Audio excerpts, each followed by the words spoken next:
Emma of CookeryEatery, and we're learning today how to make a really easy spaghetti bolognese. So let's start with the ingredients. What do we need to make our bolognese? We have got some spaghetti. We have got some mince. This is a lean mince, although you can use a higher fat mince and just drain off more fat at the end, whichever mince you want to use. We've got some cheese for a little bit later on. We've got a tin of tomatoes. Any tin will do from any brand, whether it's chopped or whole. We've got some onion granules and also some garlic granules. You can buy those in jars or you can get them in a sachet, just like that. I've got some tomato puree. Here it is here. I've got some salt and pepper, which is in most kitchens. We've got a stock cube, add some flavor. We've got some dried herbs, which could be anything, basil, oregano, they could be single or all mixed together, whichever you've got. And I've got some carrots that I've just dropped. Carrots right there. So with all of these ingredients, I'd like to show you how we're gonna make a bolognese. Come on over here.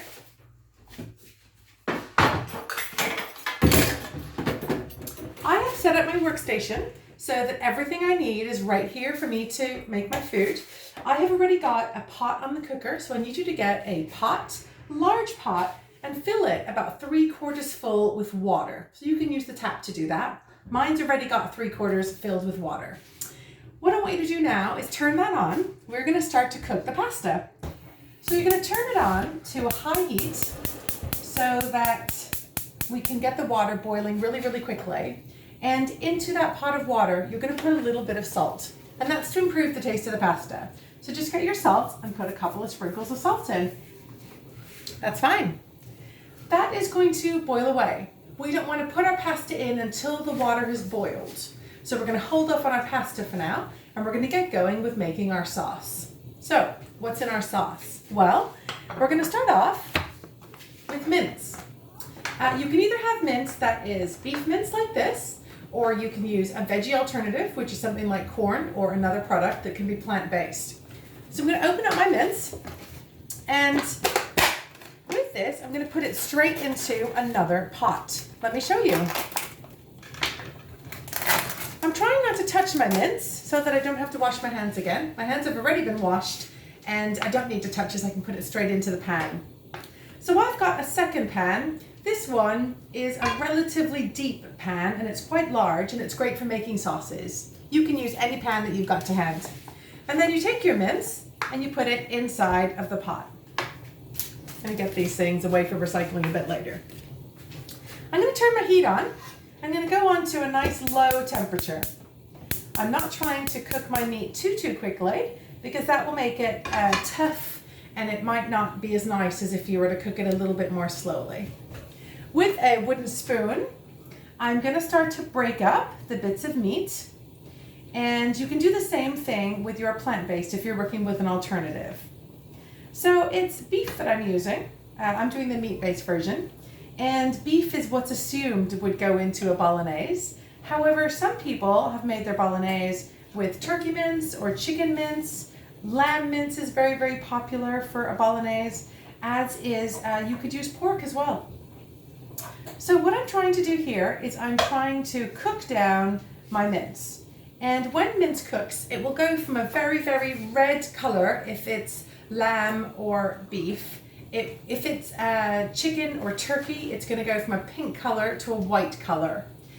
This will go a browny grayish color. And what we're trying to do is we're trying to cook the mince down so all the fat's released, and we are going to get rid of that fat. So while that's cooking away, I'm going to leave that for a moment, and I'm going to get on to something I need to have ready shortly, which is my carrots. So what am I going to do with my carrots? I've already top and tailed. That means take off the top and the bottom of the carrot, and I've peeled them. They've been washed and peeled. And so what I want to do now with my carrots is dice them. And I'm going to do that with a sharp knife.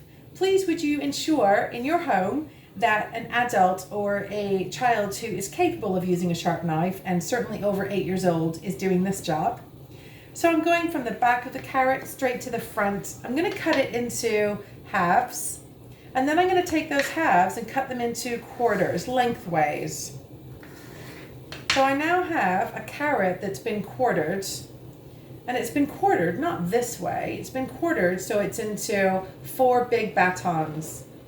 And then with those batons, I'm going to cut them across like I was cutting around, and that's going to mean that my carrot is instantly diced into some lovely little shapes that you can add straight into your mix. So I'm going to do that again. I'm going to take my carrot and quarter it. And once I've got my quartered carrot, I'm going to hold all 4 pieces together and trim them sideways to create my dice. Another thing you could do to cut your carrot is to grate it. So I've got my grater here as well. Here's my little grater. And you can either grate it on a broad grate or the large grate, or you could do the smaller grate if you wanted to. So when you're grating something, you are going to apply pressure downwards, and using your carrot, you're going to hold it at around this kind of angle. Some people also hold it like this, but you don't want to hold it like that. So I'm just going to rub the carrot up and down the grater, which is how you grate something. Some people prefer to put their carrot in grated, and some people prefer for it to be diced. But you need to cut the carrot because a whole carrot won't give you the kind of flavor you're looking for with a bolognese unless it's cut up. When you come right to the end, be really careful when you're preparing the end of whatever you're grating so that your fingers stay nice and safe. I keep on rotating my piece of food around until I know I can't go any further, like right around now. Don't throw that away. You can eat that or add that into your mix. So as my meat's been cooking, I've got my carrot ready. Let me have a little look at my meat. Always holding the pot and your tool at the same time. I'm just going to turn my meat upside down. It's starting to brown, and it's starting to make some fat in the bottom of the pan. So what's going to happen, I want all of this to cook down so it gets to a nice dark color. And when that happens, I am going to drain off the fat. It's important not to drain fat down the drain, so I'm going to drain fat into a dish to make sure that it doesn't cause a problem by putting it into the sink, and then I'll dispose of it properly later on. There we go. That's nearly ready. Now my bit of mince hasn't given me a lot of fat because it's a leaner bit of mince. If your mince has got a higher fat, like around 20%, it might give you more to drain off a little later on. So this is cooking away. And what I'm noticing with my sauce, in the beginning of my sauce and my meat, is that it's going nice and slowly, and I'm trying to separate all the bits of the mince so it cooks evenly. Having a quick check at my water, I can see that the water is getting nicely heated. It's not boiling yet, so I don't want to put my pasta in yet. I'm going to wait until it's properly boiled. My mince is looking good. I'm waiting for it to all change color to show me it's cooked, and then I'm going to look at draining off.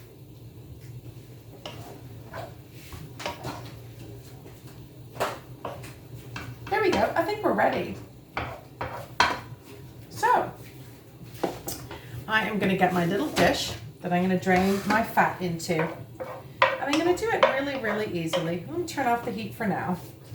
And I am going to see if I can get any juice, any fat to come off of my mince. There's not very much today. There we go. It's not a big problem if some of it stays in your pan at all. I'm going to put that one side. Great. So, what are we going to do now? Well, we need to add some flavor to this and turn this into a bolognese. So our meat is cooked, or your vegetarian mince is cooked. We want to start adding our flavor in. So we're going to add in a couple of things. Now, instead of using a raw onion, because sometimes we might not have an onion, if you have a jar of onion granules or a jar of garlic granules, they can get you through in a situation where you may not have those fresh ingredients. So we're going to go ahead and measure some of these straight into our pan where our meat is already cooked and we've drained it, and we want to start building the flavor into our sauce. So I'm going to open these up. I've got my onion and I've got my measuring spoon, Measuring spoons are not just regular spoons. This is a tablespoon, and this is half a teaspoon. And you can roughly get 3 teaspoons into a tablespoon. So of our onion granules, we're going to use 2 tablespoons. Put 1 in, and 2nd in. And that is going to replicate us having fresh onions. It's a great substitution, and this will give you several meals, whereas 1 onion may only give you 1 meal. So got our onion in. We're also going to put in our garlic granules. And for our garlic granules, we're only putting in half of a teaspoon because this is stronger than the onion. And it's also a really, really dominant flavor. So we don't want to have too much garlic in there because it might take over the flavor of the entire dish. So only half a teaspoon of that one. I'm going to put those 2 away. We also want to get in our salt and pepper. And for salt and pepper, we're doing half a teaspoon each. So I'm going to shake my pepper in, get half my teaspoon measured in. This takes a little bit of time. This might be a good thing for children to do in the kitchen as they're helping, because it shows them how you can measure different commodities, different foods, and it also helps them use tools in the kitchen. So I've got my half a teaspoon of pepper. I'm going to put that in as well. And we're being really, really conservative as well on the salt. We're going to do half a teaspoon of salt. So I'm shaking this in into my measure, and we're putting in our half a teaspoon of salt. Now, we've got these ingredients all in here together, and we need to make sure that we're going to get a nice incorporation in the pan. So we're going to give it a really, really nice stir. And after we've given it a stir, we're going to put the heat on and then get our carrots in as well. Let's go. My heat is still on to a nice low temperature. And what you'll notice when you start to mix in your dry ingredients, so the onion, the garlic, the salt, and the pepper, is it's going to be absorbed into that meat. And those flavors are going to start to work with the other ingredients to build your sauce. So let's get our carrots in.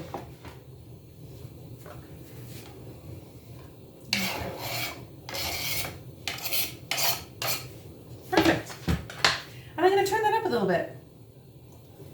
And I'm going to mix it all the way through.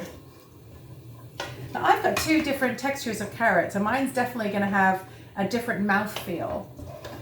Generally, you would do either grated or cut, but if you want to do like mine and add 2 different shapes or 2 different cuts, you can do that as well. So this is going to start to cook away. If you have something in your cupboard like a dried herb of some sort, or if you have any of these in your garden that you've grown this summer, please add those in as well. If you are putting in the dried version, I wouldn't put in any more than maybe a teaspoon or so, because again, you don't want to kill this with too many really, really strong flavors. So I'm going to get my measuring spoon out again and measure out some of my dried herbs. There we go. So I'm putting in a teaspoon of dried herbs. You do not need this. If you don't have it, it will not make the dish horrible. It will. It's just a nice addition if you do have it. Now I'm going to give it another little stir. Get all these things together. And you'll probably notice at this point it's quite dry. That's normal. We've taken off the fat out of the meat to make it that little bit healthier. And we've started adding in those flavors that are strong flavors, onion and garlic. We've added in salt and pepper, and we put in some dried herb in this case. And then we put in some vegetables, which is that carrot. So at this point now, we want to start looking at our wet ingredients that are going to go into this to make this really a beautiful, beautiful bolognese. So we're going to add in some puree. Of the tube, you can add in anything up to about 2/3 of a tube of puree, depending on how tomatoey you like the flavor. Now, a puree is actually a really, really condensed, concentrated form of tomatoes, so it's a very, very strong flavor. And this is also going to help give the color of the bolognese that we're looking for. So I'm going to squeeze in my puree. I always start at the bottom of the tube and wind the tube down so that we don't waste any part of what's inside of this container, instead of squeezing in the middle, because then you always get it left at the end and it's a pain in the bum.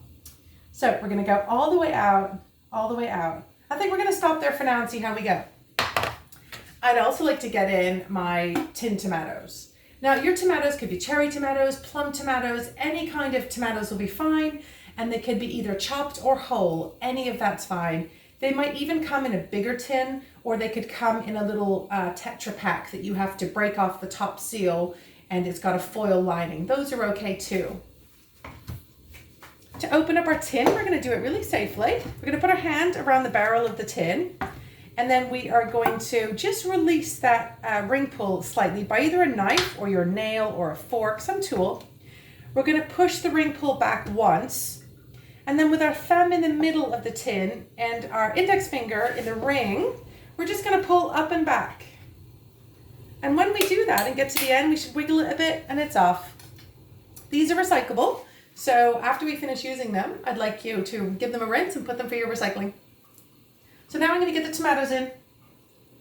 Mine are chopped, so that's part of the work. The chopped tomatoes tend to blend in a little bit more quickly simply because they've already been chopped and pulverized when they were put into the tin. If your tomatoes are whole, you might just need to get your spoon and mash them around a little bit more. Another trick I do is, you can probably see there's still some tomato inside of there. I'm going to put a little bit of tap water in there and swirl it around to get all of the tomatoey goodness out. Here's my sink. And you can see, as I swirl, that I'm just releasing all those gorgeous juices. And I'm gonna keep this at the end. I'm gonna keep this right here so I can use it as I need it. Now my mixture should be sizzling away. There we go. I'm gonna start to mix this all together. There we go. And the minute you get the tomato in, it starts to get that really beautiful bolognese kind of look, doesn't it? It starts to look like it's something that you recognize. A lot of people don't realize how easy it is to make a bolognese, but it's a meal that's nutritious, it can be warm, you can have it any time of the year, and it's really incredibly simple to make. So I'm going to let those things all blend down together and have a little bit of a cook. I'm going to also check on my water. Now I can see my water now has got some big bubbles that are coming and they're bubbling up to the top. When you're looking for boiling water, you want to make sure that there are big bubbles as opposed to small bubbles. And that's when you want to put the pasta in. You don't want to put pasta into cold water. And that's because the pasta will get a bit soggy and it won't be as nice when you're ready to eat it. So I'm ready to put my pasta in now. If you want to weigh your pasta, you want anything between sort of 300 to 400 grams for a family serving. So I can see on my package right here, how much is my package? Mine's 500, so I'm not going to do the whole pack. But if I had extra hungry people or more people coming to dinner, then I might do the whole pack. If I just take out a portion big enough for our family, you think about the same thing for your family. I'm going to hold the pasta together in my one hand, make sure it doesn't fall into my mixture, of course. And I'm going to put it into the center of my pot of boiling water, and I'm going to let it go. And when I let it go, it's all going to fan around the pan, and it's very slowly, with that hot water, going to slide down to the middle. You don't really need to do anything to the pasta at this point. It's going to start to cook away and do its thing. So right now, we're looking after our pots. We've got a pot of pasta that's starting to cook, and we've got the start of our bolognese sauce, which is just stewing down a little bit and getting softer and getting cooked and the flavors blending together. I'm going to give it another little stir. Just help it along a little bit. And I can start to see the consistency of my sauce. So right now my sauce looks really, really firm and it looks quite thick. And I think I'm going to want to loosen it up a little bit. So that means I'm going to add some more liquid to that. So I'm letting it cook down. There we go. And I am going to add in a little bit of a stock cube. Now you can use a veggie stock cube or a beef stock cube, any stock cube you want to use. I'm just using part of one, anything up to maybe a half. And that's again going to give us a beautifully rounded flavor. And I'm just breaking up that stock cube inside. You might also have stock powder. And stock powder is good too. Or you could use a stock gel. You could use anything that you've got that's going to bring a flavor that's a concentrated flavor. So I'm going to mix that in.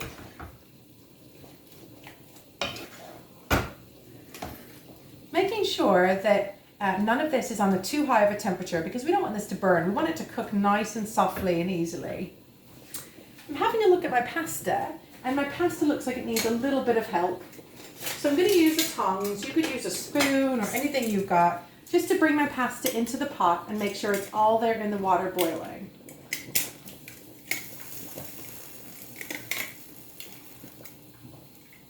There we go. A little trick, if you want to try it, is to get a wooden spoon and to rest your wooden spoon on the top of a pot of boiling pasta, and that means that it shouldn't boil over. Keep an eye on it, but this shouldn't boil over if you've got that wooden spoon there. So at this point, I want to be thinking about what's happening in my sauce and what's happening with my pot of pasta. Please cook your pasta to the pack instructions. So don't overcook it. You want it to be nice and firm. You don't want it to be too soft and too soggy. And I'm going to show you a little later a little trick about making a wonderful sauce using some of the water from the pasta. When pasta cooks, a lot of the starch, a lot of what comes out of the pasta goes into the water. And that starch is a really good thickener. So think of a gravy thickener or a granule, how it thickens up your food. We're going to use what would normally go down the drain, which is this pasta water. We're going to use some of that to go into our sauce to improve the thickness of our sauce, to make the taste better, and not to be able to waste some of that pasta water. All right. My kitchen's smelling beautiful right now, by the way, and I can see that my carrots are starting to cook down. Now, generally speaking, a carrot's going to cook better if it's grated because it's a smaller piece and it's closer to the shape of the meat inside your dish, because you tend to use a mince to make bolognese. But with a chunk, it's fine. It just means that it's going to take a little bit longer to get soft because it's bigger. So this is cooking away. It's looking beautiful, smelling gorgeous. Now might be a good time for you to put away some of your things so you could get some of your recycling done. You could put some of your ingredients away. I think I'm going to start doing some of that actually. I'm going to get my pasta into the cupboard. Don't need that anymore. I'm not going to use any more of my onion and my garlic granules, so I'm going to put those away as well. Salt and pepper. I always leave salt and pepper out when I'm cooking because I want to make sure that at the end, before I serve my dish, the flavor is good. So these two things always stay with me till the very end when I do my last taste. I'd like you to, when we're ready to recycle your tin, I think I'm going to tip some of that water in there now, that tomatoey water that we made. I'm going to tip it straight in so that I can recycle this.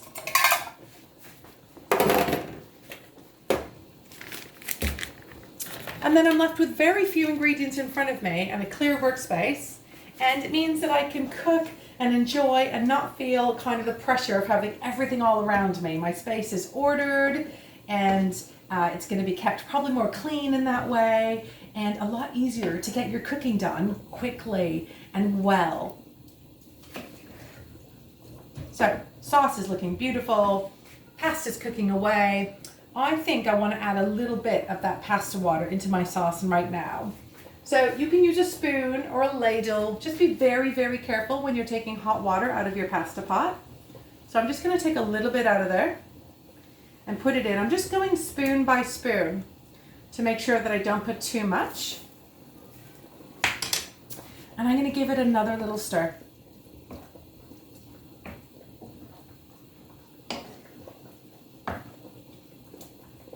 At some point really soon, I'm going to have a little taste of this. So I'm going to get a little spoon and get a tiny little scoop.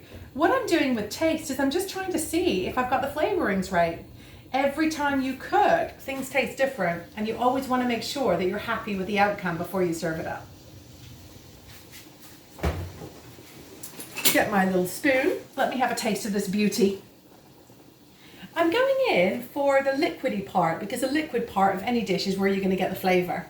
The other things, I know that they're cooked and they're safe, so I'm not so concerned about the other ingredients in there, but I do want to check the flavor. Oh, that's lovely.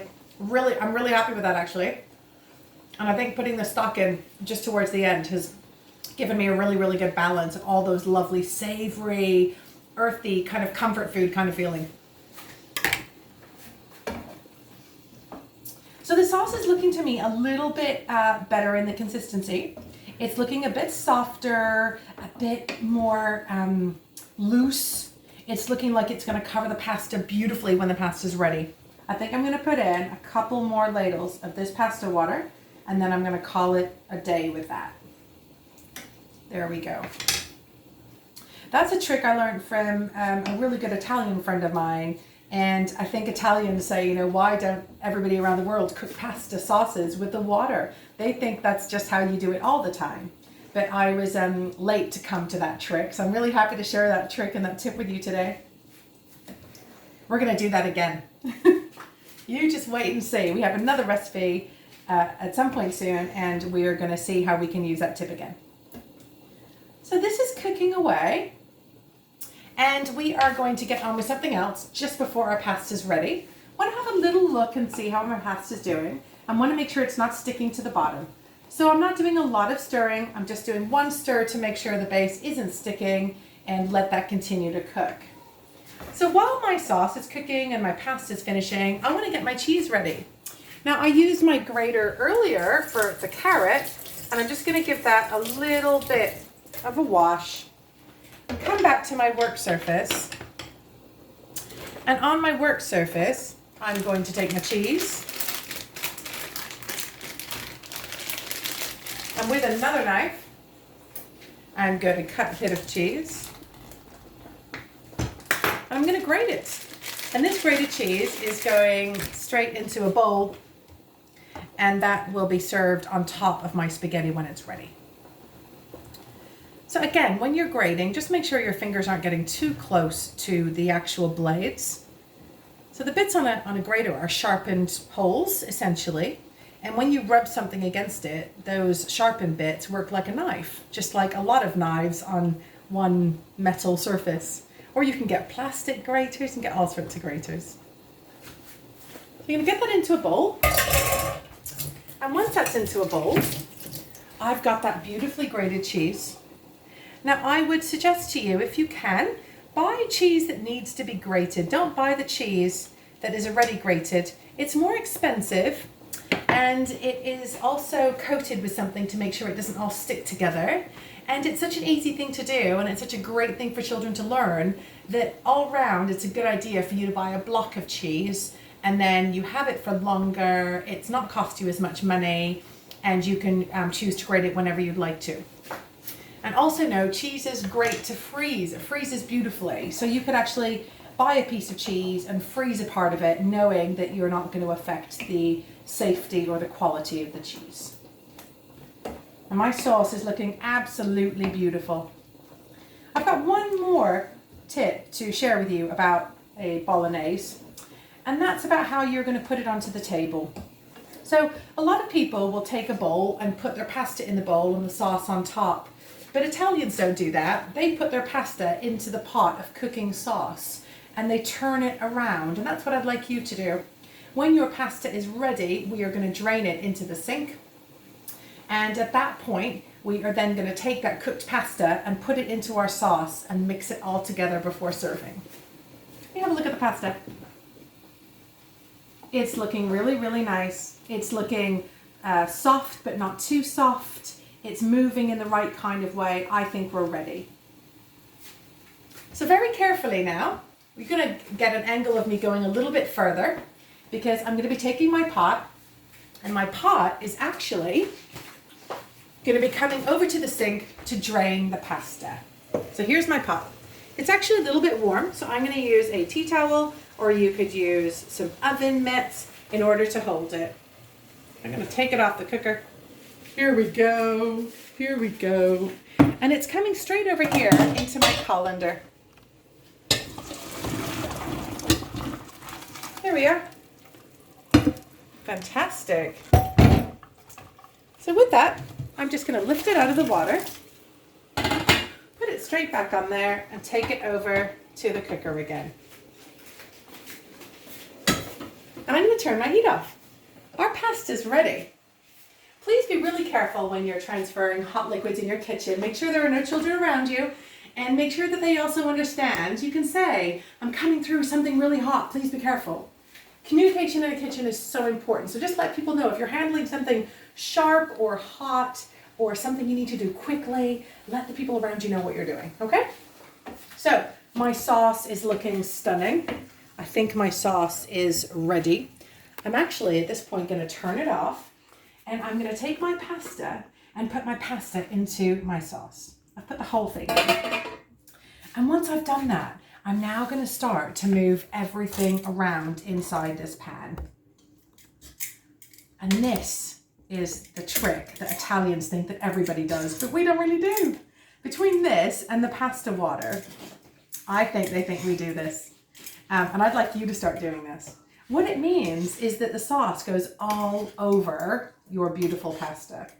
Look at that. So it's not like you're just having pasta on its own with a bit of sauce on the side. And once you've got that all beautifully mixed together, this is when you're ready to serve up. So I'm going to get a bowl. And with my tongs, I'm going to serve up a lovely helping of pasta and sauce all together. If you're a little light on some of the sauce, if it's fallen to the bottom, put some sauce on the top. Look at that. Isn't that beautiful? And I'm going to finish off with a little bit of cheese on the top, just like that. Right.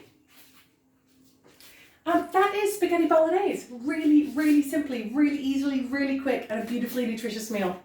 So please give this a go and make the most of your ingredients. If you have anything from your garden, you can add that in as well. And I would love for you to join me again when we make another couple of recipes. Thank you. See you later.